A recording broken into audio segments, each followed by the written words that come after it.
Hi, fantasy readers. This is Karyne Norton, your fellow book binger, and you are listening to the Finding Fantasy Reads podcast, where you can test out a new fantasy story every single week to find your next favorite author. Today's story is another take on mermaids, with found family, mystery, and a unique world. It's written by Rachel A. Greco, who dreams of being a dragon, but has settled instead for being an author and freelance editor, which is almost as fun.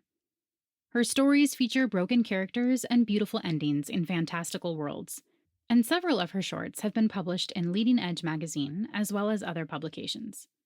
When not writing, she can be found reading, kayaking, or dancing with elves in the forests of her North Carolina home.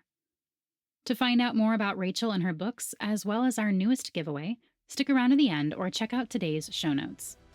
For now, please enjoy Beyond the Shimmer by Rachel A. Greco.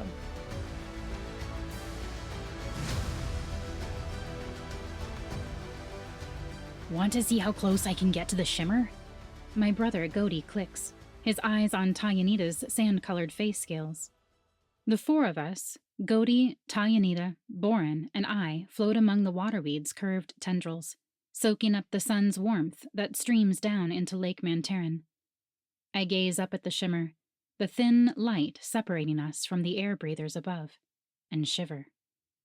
I've never understood Gody's fixation with the creatures that pollute our lake and rivers, take our fish without ever giving back, and kill us in our fish form. Or why he collects the air breathers' trash and keeps it in his room like it's treasure. The air breathers probably aren't as dangerous as everyone believes, Linnea. He'd clicked to me many times before. But even if air breathers aren't dangerous, the shimmer is. Every Hermione is taught from a young age what happens to them if they broach the shimmer. Death. Our scales can't endure the sun's direct touch, and we can't breathe without water. This close to the light, my azure and green tail curls over my head, as if protecting me from the heat above. Don't, Gody, I plead with him. An air breather could see you, or capture you. He shakes his head, gaze fixated on the rippling water. I'm too fast for them. I bet you half of my next kill that you can't go farther than the last waterweed stem. Boren points up at a dark green branch that curls less than a tail length from the shimmer. Deal, Gody says. Then, before I can say anything, he pumps his slate blue tail and darts toward the shimmer. He doesn't stop at the strand of waterweed, but bursts through the glittering sheen. He screams. My chest squeezes. I have to bring my brother back, no matter what. Whirr. Something drones above, coming close. An air breather skimmer. What if it runs over Gody? I dart up and reach for his tail. Whirr. I grab the end of Gody's tail and yank him back into the water. A dark shadow speeds by above us. Gody's face and neck scales are bright red, burned from the sun. Later, at home, Mother dabs frog face cream on Gody's wounds and tells him, It would have been much worse if you didn't have air breather blood in you. I drop the box of cream I'm holding, and it drifts to the sandy floor. What? Gody asks, sitting up in his waterweed bed, making it sway. I would have laughed at the way his wide eyes and the green cream made him look like a frog, if Mother's words hadn't just sucked out all the water in the room. She nods at me. You and your sister both do. She then glances around, as if afraid someone will overhear us. But it's only the three of us in our stone house. Mother lowers her voice anyway. Long ago, it wasn't against the Spear's command to interact with air breathers. Some even had children by them. These children, called turtles, were treated harshly by other Hermione and had a difficult time fitting in. My mother was one of these children, and your great-grandfather on your father's side was too. So you have air breather blood from both sides. Gody's eyes practically glow with delight. My stomach twists as if I've eaten too many algae sticks. I hate the idea of being related to the creatures that fill our lake with trash and kill us while in our fish form. How could people interact with air breathers? Gody asks. Wouldn't they die when they broached the Shimmer, like I almost did? Mother picks up the box of cream I dropped. One would think. Perhaps our ancestors' scales were stronger than ours, or they knew of some kind of special plant that protected them. She shrugs. Regardless, we know from the story pillars that they created children together. And I know from my parents that you have air breather blood in you. So I could survive on land? Mother's sharp look makes Godi say, Not that I would, just out of curiosity. She gazes out the hole over Godi's bed into the lake's turquoise waters. There are stories that the Amayani with air breather blood could transform into one for a short time. Something about covering yourself with mud and asking the Creator to change you. She turns back to Godi. Don't you dare try it. Her gaze could frighten a mussel into its shell. Godi holds up his hands. Of course not. Mother stares at him for a long moment, then includes me in her look. Don't talk about your heritage with anyone else. People don't like to be reminded that some of us are related to the air breathers, however distantly. When Mother leaves to cut up some turtle for dinner, Godi grabs my arm. Thanks for saving me, Linnea. Of course. I knew you were a brave tale. Pride and surprise warms me at the compliment. Godi's always seen me not as the cautious, scared little Amayani that everyone else sees, but one who's fearless. For him, I want to be braver, stronger. And today, I guess I was. But still, I never want to do anything like that again. One of us needs to be cautious. I have something for you. He reaches down into a woven basket full of stones and shells. He comes up with a braided eelgrass necklace. Did you make this? I take the necklace, my throat thick. Yeah. Godi shrugs like it was nothing.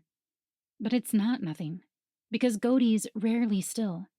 The time it took for him to make this shows the depth of his care. I place it around my neck and kiss his brown hair. Thanks, Godi. I love it. As I swim toward the main room, I say, Be more careful in the future, okay? He waves a hand. Yeah. I wish Mother didn't tell him he has air breather blood, because he'll be even more obsessed with them now. 1 year later. Winner! Godi pumps his fist as he stops at one of the story pillars reaching toward the lake's surface. I swim up beside him. You always win. I don't know why you keep racing me. You won a few mornings ago when we raced through the hyacinth beds. Only because you saw Tayanita and had to compliment her new scale necklace. Quiet, you two bubble tails.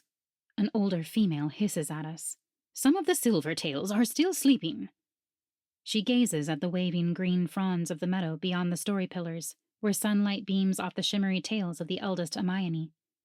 Warmth floods my cheeks at the reprimand. Forgive us, full-tailed Nagath. Godi raises an eyebrow. Why are they still sleeping? It's already partial sun. I pinch him. Ouch! He rubs his arm. I must go anyway. Scout Kalina will make me pry off muscles if I'm late. He leans toward me as if to tell me a secret. And if I prove myself responsible, I might be able to scout alone today. My eyes widen as a shoal of worries, mostly about air breathers, dart into my mind. What if they capture him in his fish form?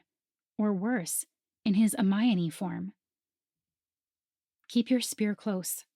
I eye the weapon tied to his waist. How can such a flimsy thing protect him? I will. May the currents push you forward.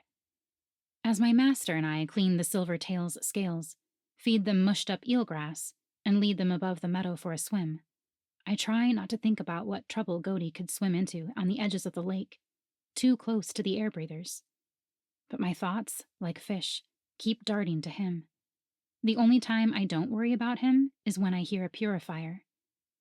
I turn and see her, a full tail humming the power and strength of the Amayani through a turtle shell as she swims beneath purple bubble plants. I can feel the shell vibrating from her song as she cleanses the water from the air breather's filth for both our sakes. The purifiers have always fascinated me. Besides cleaning the water, they learn its secrets. Secrets and stories of faraway places like mountain streams, fern-draped pools, and salt-saturated water, where other Hermione and creatures I can't imagine live. But being a purifier means swimming close to the banks, where the air breathers live, and sometimes even into rivers and narrow streams. So, despite Godi urging me to learn the skill, I suppressed the desire and told my parents I wanted to watch over the silver-tailed. I do enjoy the work, until a purifier comes and wakes up the longing. When my master releases me from my duties, I swim to the story pillars. I wait for Godi until the painted pictures etched into the stones become smudges of darkness. Godi has kept me waiting here plenty of times before, while he plays eel slap with his friends or eats bass bites with the scouts. He often invites me, but I usually decline, too weary from work. But Godi has never kept me waiting this late. My tail sways behind me as I run my hands over the braided necklace Godi gave me. May your stomach be full of fish, Linnea. I turn and spot Godi's master, Kalyne, watching me. Turtle shell armor covers her back, and her left hand clutches a spear. Have you seen Godi? Currents swirl through my stomach at her question. No, why? He was as eager as a beaver with fresh wood to scout the Aquani River on his own.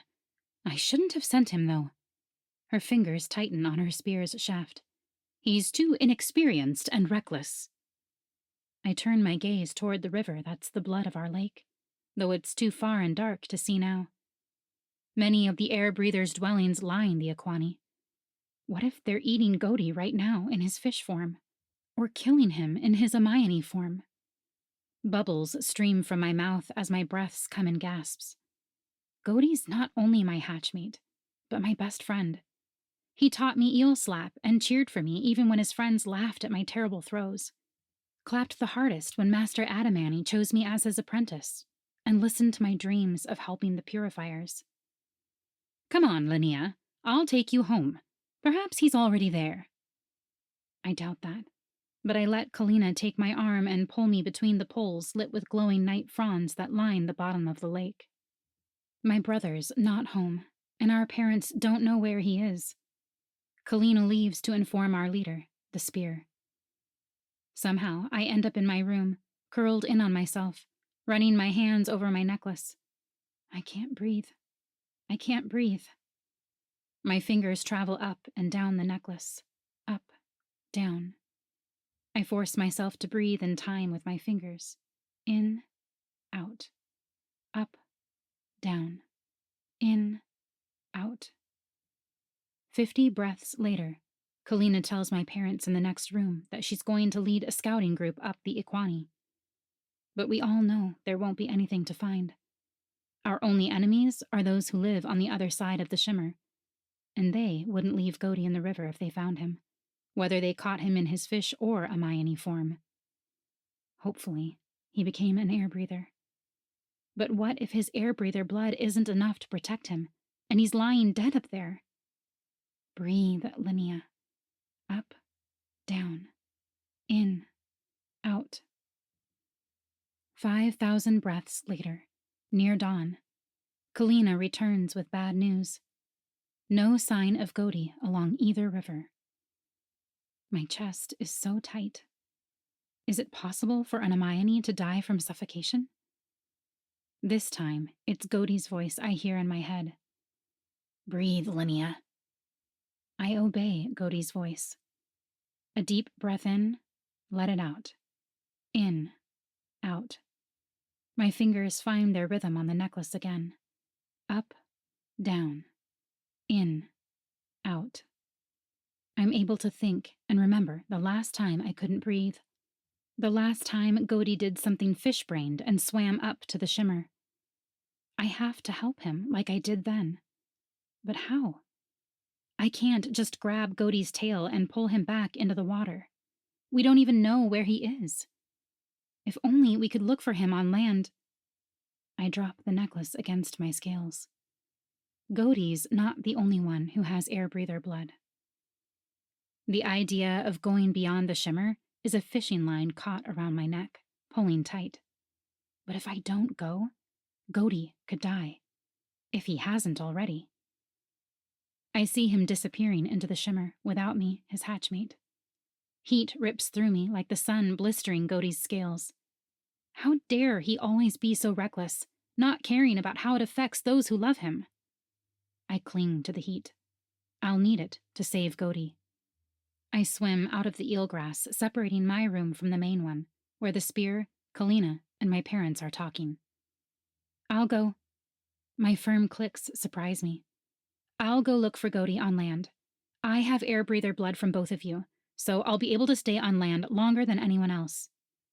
My mother unties herself from the eelgrass strands that keep us in place when currents sweep through the holes in the dwelling. But my otter, it's dangerous. I hold up a hand and realize it's trembling. I try to find the anger, but it's as slippery as an eel. Instead, I grab my necklace. Up, down, in, out. How else are we going to find him? No one says anything, because there's no other way to look for him on land. Only an Amayani who can become an air breather can enter the shimmer safely, and no one else has as much air breather blood as Godi and I. Besides, I want to do this, to show Godi, my parents, and the other Amayani that I can be brave, that I'm more than Godi's scared shadow. Are you sure you want to do this? My father asks, his eyes concerned. My throat's too tight to click, so I just nod. My mother tries convincing me not to go, but her attempts are half-hearted. She knows it's the best option of finding Godi. My parents and Kalyne accompany me to the Akwani.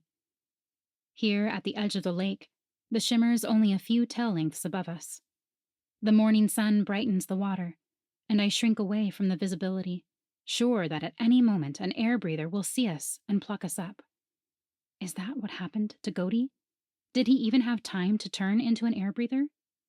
Up, down, breathe, in, out. When my father finishes telling me how to turn into an air breather, my mother embraces me, running her hands through my turquoise-tipped green hair as she used to do when I was a small tail. How I wish to remain here, safe in her arms. But that's not what Godi needs. He doesn't need the sister who has to remain behind when the other Amayani travel down the rivers to trade. He needs the Lania who pulled him back from the shimmer before he burned to death. Like tearing a mussel from its shell, I pry myself from my mother's grip and embrace my father. May the currents push you toward Godi, my brave tail. He touches my nose with his. My parents have never called me Brave Tail before. That's always been Godi. A surge of warmth eases the tightness in my chest. I nod at them. Then I force myself into the swirling green light of the river ahead. Not far into the Akwani, I change into a fish. I immediately feel safer in the smaller form, nearly invisible in the river. Soon I'll have to breach the ripple of the shimmer, staring down at me, hoping the change into an air breather works, and the sun doesn't burn me as it did Godi. I can't breathe. Where's my necklace? I stretch for it, but I have fins now, not hands. A current slams me into a stick, leaving me dizzy, but it also jolts sense into me. Focus, I command myself. You can't help Godi if you die before you even get to him. I swim upstream, where the air breathers congregate, and where Godi would have scouted. Why hadn't he taken someone with him? Knowing him, he'd probably wanted to get caught. I grind my teeth as I swim up the current, dodging leaves, sticks, and other fish. When the water thins and shimmers clover green in the sunlight, I stop. Breathe. In. Out. While praying to the creator of air and water that I won't be spotted, I huddle on the bottom of the river and change back into my Amayani form. I must do this quickly. I'm much too exposed here. The sun glares at me behind the shimmer, ready to burn me. Grasping my necklace and determination, I coat my arm and stomach scales with mud, wondering if Godi would have been able to transform without the mud. I hope and pray he did. My heart thrums too fast. I can't do this. How can I go into that realm where all is different and dangerous? I'm the coward, the one who decided to take care of the Silvertails instead of being a purifier, because they travel too close to the air breathers. Lania, Bravetail. My father's words drift back to me. I can do this. For my parents. For Godi. I take my necklace off and clutch it in my hand so I don't lose it. Then, as slow as a snail, my scales tightening as if to protect me from the world of light and heat above, I pull myself up the roots and rocks on the river's edge until I see white, puffy shapes on the other side of the shimmer. The sight holds me captive. I've seen the shapes before, but never this close. They look so soft, as if they would swallow me up if I fell into them. And they move, wisping across that vast expanse like leaves in a current. That vast expanse makes my hands shake. I'll be captured immediately, like Godi. The thought of my brother stops my tremors. I thrust my head out of the shimmer and breathe. Don's getting too old for this. His back aches from carrying his chair, and his arm complains from the weight of his fishing pole and tackle. It's not even 8 in the morning, and sweat beads his brow. But the still coolness of the lazy flowing river and the possibility of fresh fish for dinner call him here every day. He stops to wipe his brow with his handkerchief in the shade of a lacy-fingered cypress tree. Bushes near the river rustle. Probably a squirrel. The rustling continues. Then a form emerges. And Don might have had a heart attack if his heart had been any weaker. A young, naked Native American woman stares around with eyes that don't match her dark hair or caramel skin, eyes the color of the cobalt lake. When her eyes land on him, she darts away, swaying awkwardly on her feet. She trips and tumbles, landing behind some beautyberry bushes out of Don's sight. Well, I never. Dropping his fishing pole, Don hurries to the girl as fast as his arthritic knees allow. I have to hurry.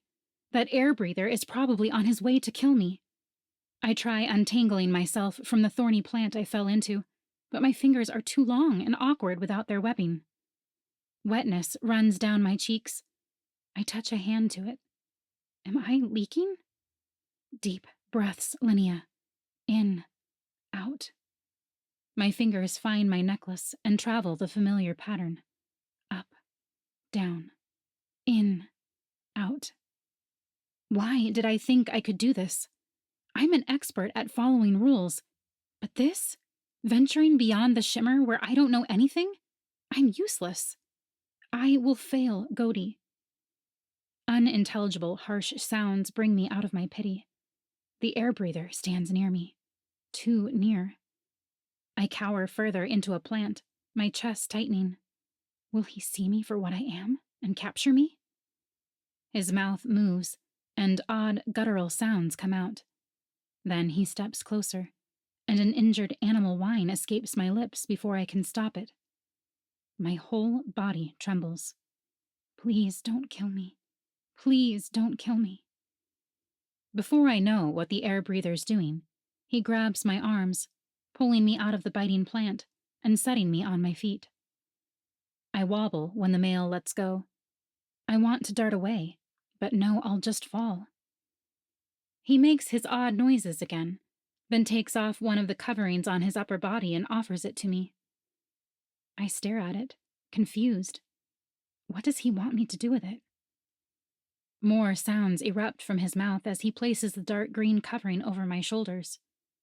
I freeze, hardly breathing. Better to let him do what he thinks best than anger him and have him poison me or whatever these creatures do to defend themselves.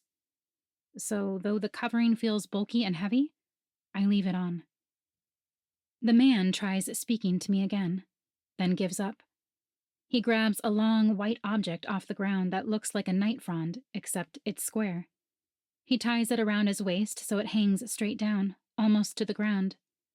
He then takes it off and hands it to me, expectation clear in his otter brown eyes. I take the soft white square object and tie it around my waist as the man did. He nods, as if pleased. He then hands me a sleek, shiny cylinder. It's cool and slick in my hand. After a moment, the man sighs and unscrews the top. Is it some kind of weapon? I lean back. The smell of water, not lake water, but softer underground water, rises from the cylinder.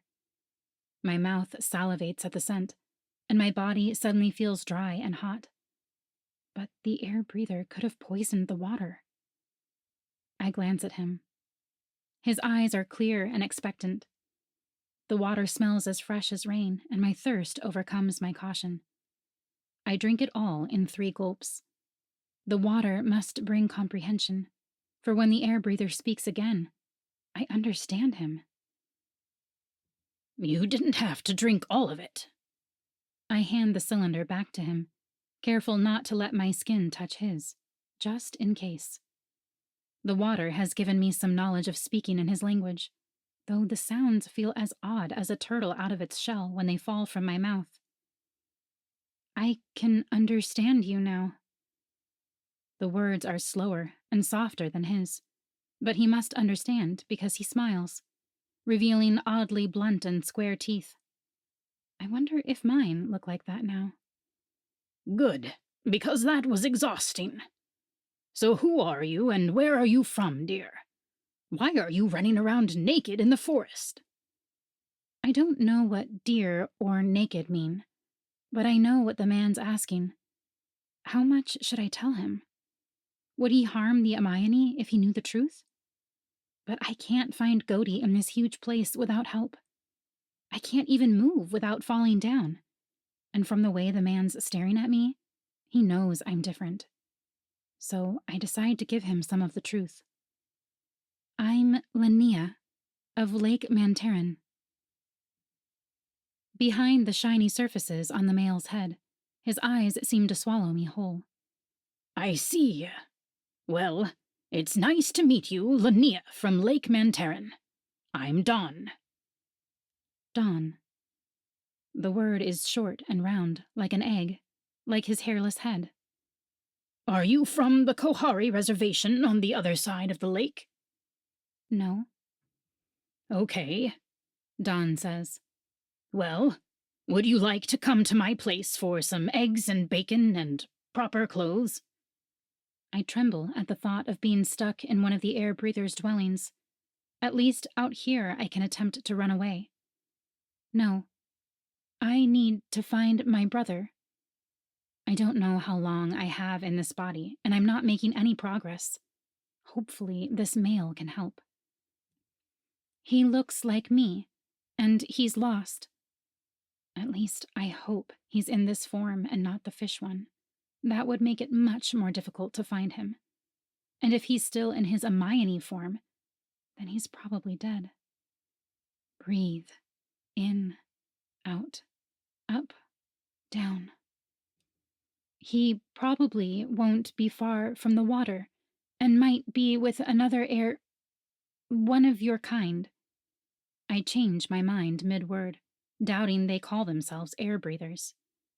Okay. The man takes the shiny circles off his head and rubs them. After putting them back on, he grunts and says, There are a few houses on this side of the river, if you want to look there first. I nod. But not go in. We move slowly, for every root and rock seems intent on sending me tumbling to the ground. I miss my tail and the ease of the water. Dawn offers to hold my hand, but I refuse. I still don't know what touching an air breather might do, and my hands leak water at the thought. You're not from this area, are you? Dawn asks, glancing over at me. I shake my head. This is a hemlock tree. Dawn gestures up to a fat tree welcoming us with verdant green-tipped arms. I gape at its size and thickness. Its soft rustling, like a current scattering sand on the lake bottom, calms me. A chirp comes from above, and a flash of red lands on a branch. What's that? It darts away, and I gasp. It swims without water. How is that possible? Why can't I do that in this body? Don's staring at me, his fingers plucking at the gray whiskers on his chin. It's a cardinal. Cardinal. I taste the unusual word. Don continues naming the trees, plants, and small animals we walk by. Squirrel, chickadee, Fraser fir, alder. Their names as odd and awkward as the movement of the sticks swinging me across the ground. I want to stop and watch a squirrel leap from branch to branch and enjoy the air current playing with the alder's leaves. But what if a less friendly air breather than mine found Godi? I move faster after Don. At the first dwelling we come to, I hide behind a tree, staring at the huge white home as Don walks up to it. He hits a flat piece of wood with his hand. What kind of things could be inside? All I can imagine are the eelgrass baskets and stone bowls on a shelf in my family's dwelling. After Don talks with the air breather and doesn't receive any information about Godi, we move farther into the trees. At the third dwelling, I hide closer to the building, my fingers gripping my necklace. What do air breathers talk about? Not much, apparently. Good morning, Don says. The other air breather, several years younger and probably a female because of all the sandy-colored hair falling to her shoulders, mimics his greeting. A friend of mine has lost her brother. He's a teenage Native American. Have you seen him? The female shakes her head and murmurs she's sorry. My heart sinks to the ground. What if I'm too late and Godi's dead? In. I'll never see him again. Out. What will I tell my parents? Don touches my shoulder and I jump. Don't worry. We'll find him. I try to believe him. After the sixth dwelling, I ask Don, how many more dwellings are there? A dozen or so around here. Then there's another neighborhood closer to the lake, where I live. I wilt. A neighborhood sounds like many dwellings, and I could turn back into an Hermione any time. The familiar sound of water calls to me like the voice of a loved one. I follow the sound through bushes Don calls rhododendrons to a young creek. The stream's contented gurgling draws me to its banks. Sunlight reveals shades of umber, cobalt, and jade on the pebbled bottom. A minnow darts through a shaft, current fast. I know this stream, but not in this too bright, sight-only way. I know it by the trickle of cool freshness that tastes like tree roots and the sound of breezes that it murmurs to the Hermione as it enters our lake. I wish the stream could tell me where Godi is. If I was a purifier and knew its language, maybe it could. As I sit on the bank, listening to the stream's chattering voice and watching the dancing trees send shadows slanting across its face, I realize it's beautiful here, above the water, in its own way. Not more or less than in the water, just different. And nothing about the scene feels remotely terrifying. For the first time since entering this world, I don't need to touch my necklace. Don settles onto a stump beside me and groans. I'm too old for this. I glance at him. He doesn't seem scary anymore, this air breather who knows all the creatures in the woods. Besides, he spent an entire morning helping someone he doesn't know. Why are you helping me? He wipes his shiny circles with the covering around his torso. Because you're the most interesting and strange thing that's happened to me in a long time. I want to know where this brother of yours is. I hadn't considered that air breathers might think of me, an Hermione, as odd too. I hadn't considered what air breathers thought of anything. As I watch Don stare at the river, I realize air breathers are people like the Hermione, with longings and hopes, not creatures only bent on destroying our lake. Shame at my pride squeezes me. What did you mean when you said you're from Lake Mantaran? Don asks, interrupting my musings. I probably shouldn't have told him that. But Don's helped me, and he looks anything but threatening with his hairless head and the kindness in his otter brown eyes. I live in the lake, I whisper, but you mustn't tell anyone. Don't worry. No one would believe me if I did. He gazes out into the trees that hide my home from view. A loud, happy sound pops our silence. I leap up, ready to flee and probably fall. 2 male voices cut through the murmuring of the stream. No, Gody, you hold it at the other end. Like this? Yes, that's right. Now toss it into the water. I stalk toward the trees. Lania, what are you doing? Don asks, following not so quietly. Without turning, I whisper, I heard my brother's name. Don follows without saying anything more. After pushing through a bush bursting with red berries, I stop. 2 male air breathers sit on the edge of the stream. The one on the left has skin like the moon, white and flawless. The boy on the right isn't familiar to me. His skin's a warm brown like mine, and his shaggy hair, which he keeps brushing out of his eyes, is as black as a tadpole. But when he turns to look at the boy, my heart lurches. His light green eyes, filled with mischievousness, are as familiar as my own tail. Gody. I stagger toward him as he says to the air breather, I've always wanted a brother. Now I have one. The words drop slowly into my mind as I walk toward them. Then the meaning sinks in like a spear to my chest. Have I not been enough for Gody like he has for me? Is it because I'm not brave enough? Because I always pull him back when he wants to dart ahead? And why is he sitting here, all carefree and calm with this air breather, when I've risked so much to find him? When our parents are back home, waiting and terrified? Hurt, betrayal, and fury burst inside me like bubbles. Gody? He faces me. Lania? Relief at his familiar grin seeps into me like rainwater, because I'm with Gody again, the one who always has enough courage for both of us. I squish the hurt and betrayal down deep so they don't ruin our reunion.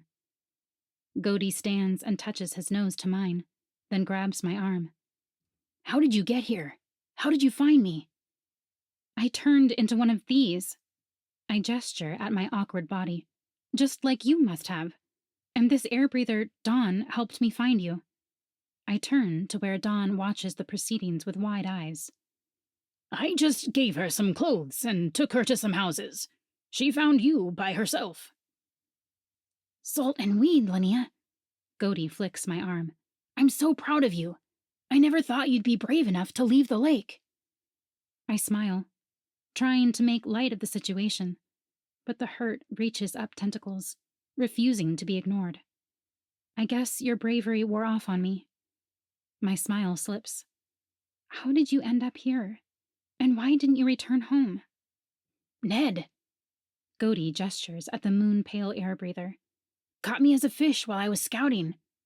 Thankfully, I remembered how to turn into an air breather before he ate me. Now, he's teaching me how to fish with one of these things called a pole.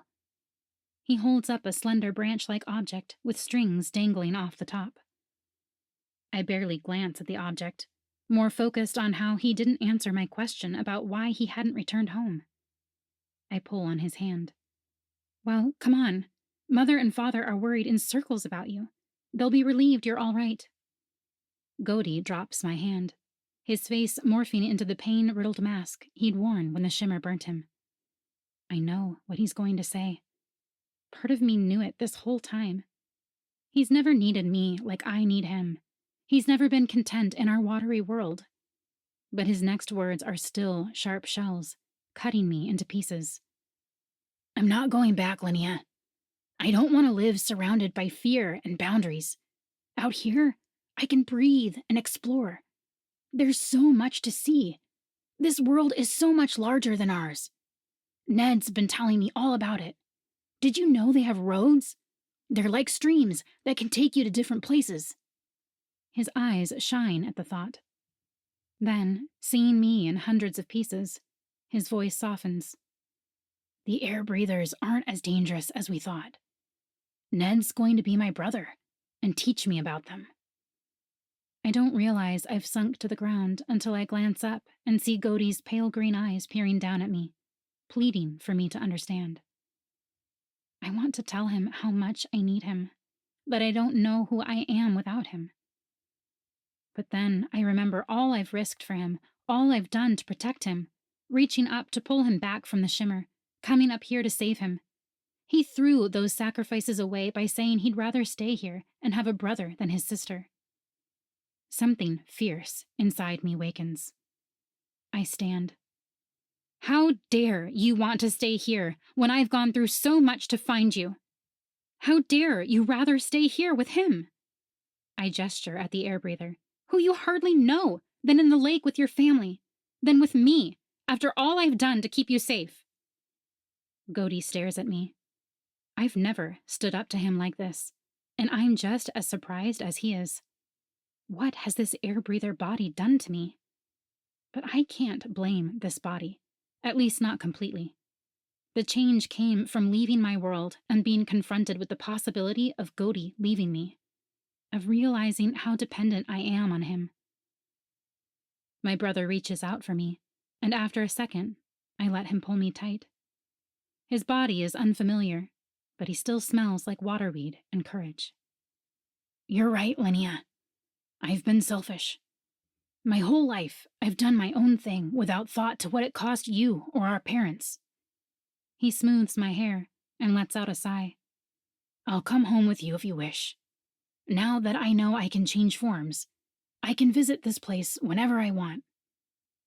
Godey pulls away, his gaze honest. He'll do this, for me. I want to let him. I want him to have to sacrifice something for me for once. But he'll be unhappy in the lake, always thinking of this world and longing to be here. Short visits would only deepen his desire. Guilt would plague me, knowing I could have given him what he wanted and didn't. Staring at him, I realize his soul is a fish I've tried to keep caged to feed my own courage. And I'm tired. I'm tired of trying to protect him all the time, of living in his shadow. So I do the hardest and possibly bravest thing I've done today. I step away from Godey, letting him go. No, you need to stay here and be free to make fish-brained decisions. I smile through tears, tasting of goodbyes and new beginnings. Then I take the necklace off and slide it over his neck. To remember your boring, rule-abiding sister by. I don't need a reminder of you, Hatchmate. But thank you. He kisses my cheek. I love you, and I'll visit you and our parents as often as possible. He whispers in my ear. You're braver than me, and always have been. You have the strength to do what's hard. Don't forget that. His words fill some of the cracks breaking me. I won't. I look at Dawn, who's wiping tears off his cheeks. Thank you for all your help. You haven't just taught me about birds and trees. You've taught me that air breathers can be kind and helpful. He dips his head at me. My pleasure. Feel free to visit any time. Maybe I will. I glance at Ned. Take care of my brother. He nods, serious. I will. Godey grasps my arms again. May the currents push you forward, sister. And you, Godey. Try to stay out of trouble. I know it will be hard for you. We touch foreheads, and then I let go and leap into the river, becoming a fish again. I stare up as Godey stares down. Then, my heart breaking, but breaking open to reveal new possibilities for us both, I dart down into the heart of the lake. Now, 20 risings of the sun later, I'm learning the ways of a purifier. I no longer struggle to breathe when I near the Shimmer. After all, Godey and Dawn are just on the other side.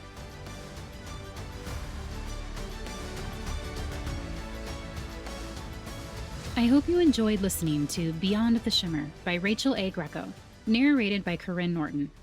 If you want to read more by Rachel, go to rachelagreco.com to find more of her books. While you're there, you can sign up for her newsletter and snag her collection of short stories, including Beyond the Shimmer, which you just heard, The Firebird, and The Forest Ninja. I'll have a direct link for that collection in the show notes as well. Don't forget about this month's giveaway with wintry audiobooks and an Audible subscription. You can enter to win at findingfantasyreads.com/giveaway. While you're on the website, make sure to subscribe to the podcast if you haven't already. Subscribing will let you automatically get new episodes as soon as they're dropped, and it helps podcast platforms know people want to see more of the podcast. There are buttons to make that easy on almost every single page, but I'll have a direct link in the show notes as well. Thank you all for listening, and happy reading.